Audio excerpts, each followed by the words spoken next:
Hello, what's going on, YouTube fam? This is J Money here, and I am starting the first video of that series I was telling you guys about on how to prepare for Nats if you are playing X or Y deck. Now, as I have said before, this is going to feature the first deck on this series is going to feature Burning Abyss, since Burning Abyss is a pretty good meta call for this format because of how not weak it is to hand traps, even though that sounds totally incorrect, or I just said it totally wrong, but whatever. The fact that this deck is not weak to hand traps and it is extremely flexible in the cards it can play makes it a good candidate. So, with that being said, what we're going to do is we're going to start off with the main engine or the main core or whatever. Now I have a boatload of cards beside me,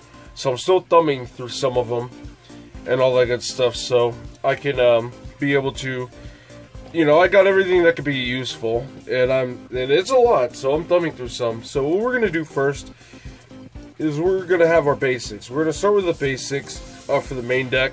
We're gonna start with our engine, our main core. You know, the cards that we would originally need to play. So, for starters, any BA deck, you're going to obviously start with a Graph and a Seer. These are the bread and butter of your entire deck. They're not necessarily the bread and butter. Scarm is really a key piece to the strategy as well. So once I dig those out, I'll go ahead and put those out as well. So, with this being said, there you go. We got the Scarms and all that goodness.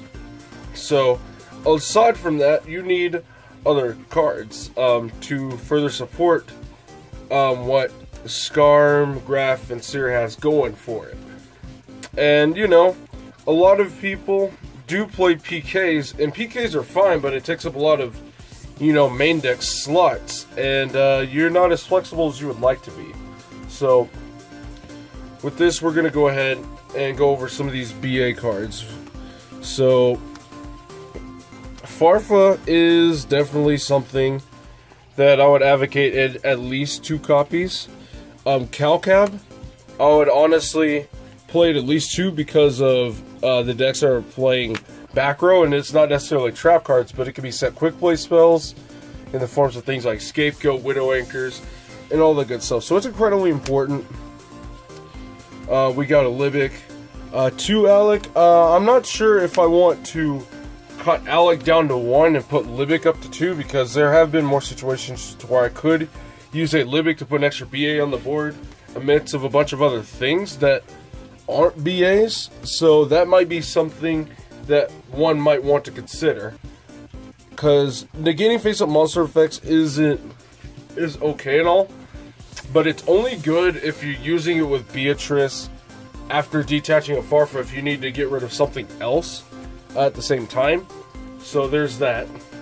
And we obviously have the tour guide and at least 2 rhinos if you don't have what you need. And the Rubik is optional. It's very optional.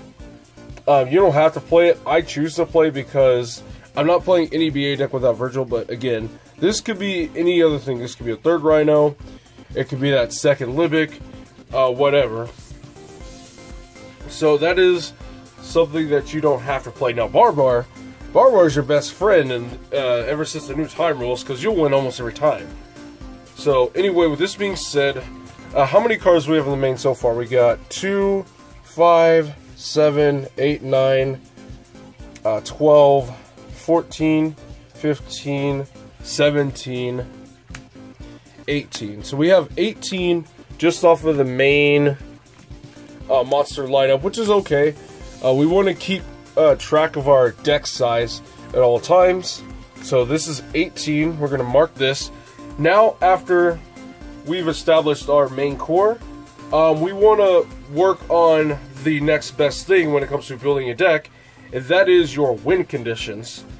So with that being said, in order to establish your said win condition, you first need to know what decks are really popular and what is really good at combating those said decks.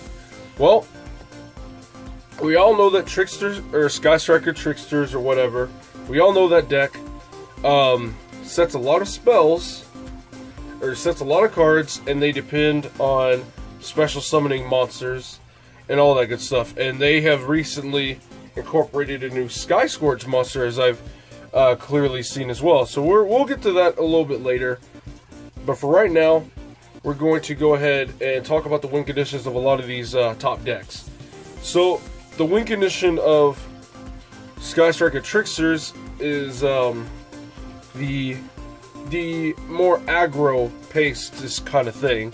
They want to slow you down their first turn, so second turn they can go off and kill you, essentially. So not only that, but if you look at Gokis, their goal is to extra link you.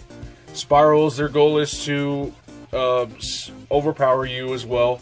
With big special summon monsters, they can extra link you, but Sleeper is still better. Alter guys, they want to outgrind you by trap cards. And, well, let's see. The pure Sky Strikers, they want to outgrind you by pure just card advantage in general. So, with all this being said, we're going to start, because we have a few win conditions in here, because the deck is so nicely condensed. I would play 3, but you'd see it too much. So 2 Vanity Stein is perfect. I don't play, in my build, if I were to play this in Nats, I would definitely be main decking 2 of these.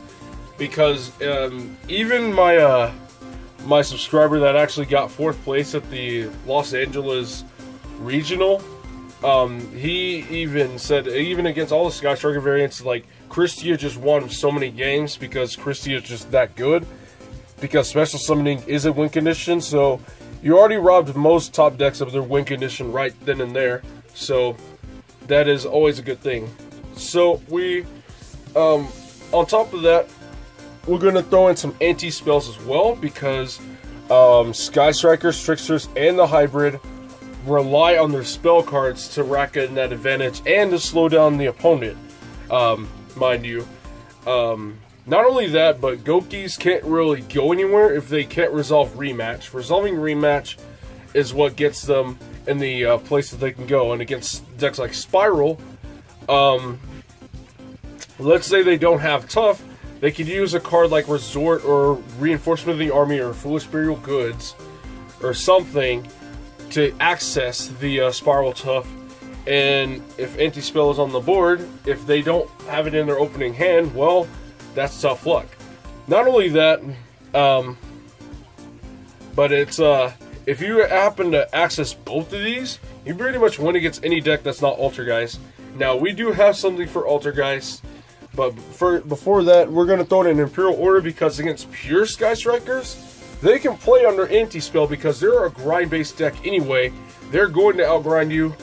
And this build can be a little bit more grindy. It's not as super aggro, but it can be. So a card like Imperial Order is necessary to stop the Sky Striker cards. The Sky Striker cards can easily wait a turn. The Scapegoats can wait a turn, and all that other good stuff. So this completely shuts it down. Now, it does cost you some life points, so you better be sure you can close out the game within a few turns. Now, with some more really good win conditions, Droll's the best hand trap in the game. Again, it locks out Spirals, it locks out Gokis. It can lock out the Hybrid because, again, Tricksters search a few times a turn.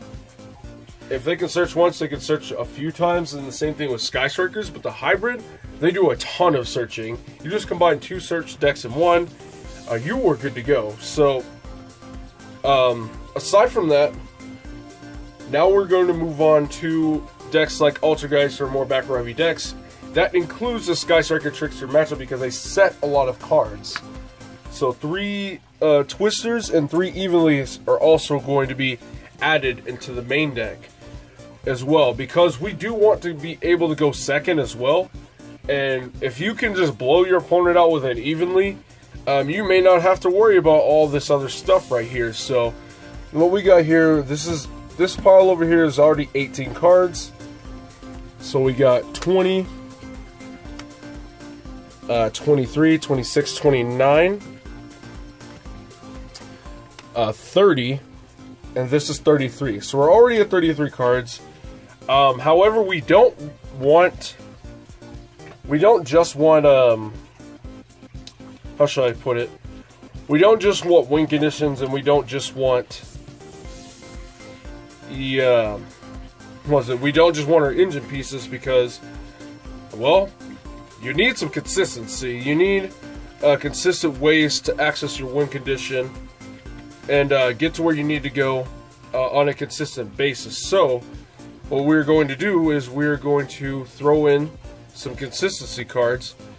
So we got a few options. You know, you want to speed up your win condition. You want a consistent way to get to said win condition and all that good stuff. So I got a few ways. Since we're already at, let's see, we're already at 33 cards. So I do want to go ahead and navigate the Fluffle package. That I still likely wouldn't change. So we got vendors, bears, so that's already 5. I would advocate 3 wings, but it's really not too needed. Because of cards like Beatrice, you could easily, you could get away with it. So that right there is 7 cards. That's automatically makes it 40. But since we can easily turbo out the deck, because after my first turn, after my opponent's turn, I noticed my deck size is like well below half because you turbo through the deck so much. So this right here can make it okay. This makes it okay to where you can sit here and play 43 cards. Now, I would try to advocate 42 cards, but you know, the third wings, I was playing 3 wings just because if you see bear or vendor, you want the wings. You really want wings and all that, but it's not the most important. I mean, it kind of is. I mean, 3 allure is, sometimes it hurts you, sometimes it doesn't. It's a weird one. Allure's a weird one. However, we can still access, well, we can try to take out 1 allure and throw in a 3rd wings. Simply for the fact that most times, when you make that Dante, you could play other deck thinning cards before you go for the mill, and then once you mill, a lot of times that 2nd or 3rd card, you hit the wings. You hit the wings every time, and so your stuff is pretty live. I mean, you could also advocate 44 just to make sure your draw cards are more consistent. That is an option. Again, you can turbo through the deck quite a bit. It all depends on how you want this. You know, the goal is just to make your win conditions, getting into them at least, as consistently as possible. You know, if you go first and you open these cards, you will do pretty good. But sometimes you may not open them, but you need the consistency cards to get to them. And so, that is what I advocate there.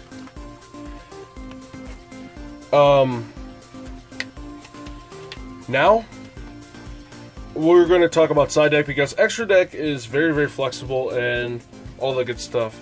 Now, for the side deck, you guys need to consider one thing. One, your opponent might play Dante in their extra deck as Cherries, which is very unlikely, because people don't even have space for Dragon Buster in their side anymore. But it's still a possibility. So what you need to be prepared for is the possibility of Dante's getting banished. So you do need cards like Pot of Acquisitiveness to be able to shuffle that stuff back in, because you will have a much tougher time if you don't.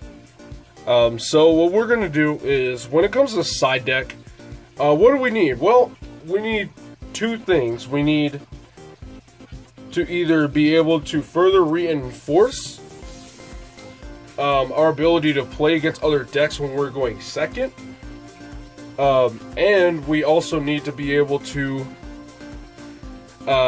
prepare for our opponent's sides, potentially against us. Cards like Abyss Dweller and things of that matter. Not only just Abyss Dweller, but you also have to be careful of what cards you put in your side deck, because it can be, your opponent can prepare a side against the side. That is something that separates the good players from the great players, is because we know decks like Altergeist will play cards like Wiretap just to stop an Evenly and all that good stuff. So, you know, Evenly may not want to be something that you would continue to main deck. You may want to switch it up. Same thing with Tricksters. They might play Wiretaps to stop an Evenly from blowing them out. So you gotta switch it up. You gotta play things like Hatrenade instead, so things like Wiretap are dead, and you still accomplish the same job of clearing the back row. And once again, you force act of a Reincarnation to summon, so you don't walk into a Droll combo, and you force a Scapegoat to get flipped over. So dealing with the tokens are pretty easy.